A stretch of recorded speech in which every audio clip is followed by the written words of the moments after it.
This week, a federal court is considering a decision that could take the most commonly used abortion medication off the market. Abortion rights advocates say that will wrongly restrict access to abortions across the country, even where it's legal. It's also raising concerns that the government could start tracking women online to find out if they've had or are considering an abortion. A local Congress member is trying to prevent that. And ABC10 News reporter Laura Acevedo is joining us live tonight. Laura, many women use popular apps, which raises concerns about their personal information and privacy. That's right, Kimberly, and these apps can be popular for tracking things like fertility or menstrual cycles. But Congresswoman Sara Jacobs says that ever since the overturning of Roe v. Wade, she started hearing from people concerned that the information put into those apps could then get them criminally prosecuted. I fought for the right to abortion prior to Roe v. Wade, so I've been at it for a really long time.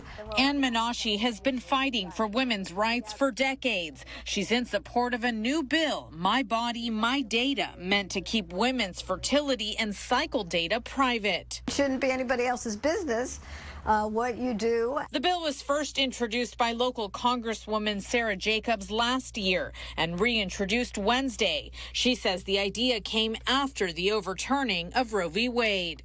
I literally started shaking with anger.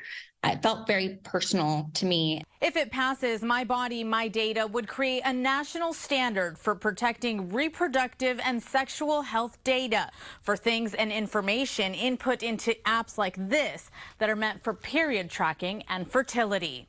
It says that companies can only collect and retain what is strictly necessary to provide the service you're asking of them. The companies would be prohibited from selling the data. Users can request data be deleted, and they could even sue if women feel the data is being misused.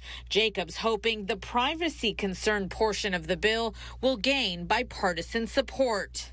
This is incredibly sensitive personal data.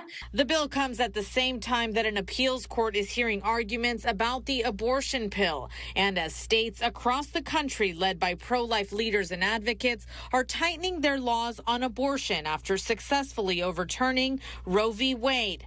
But Menashe thinks the bill is a great idea. It's incredibly disturbing, and that we have to worry about women being afraid to track their periods because they might end up in prison. Now, Congresswoman Jacobs says she is hopeful that she will get bipartisan support on this bill, since she says she considers it a privacy issue, but she admits that she doesn't think that the speaker will bring this to a Republican-controlled House for a vote. Reporting live, Laura Acevedo, ABC10 News.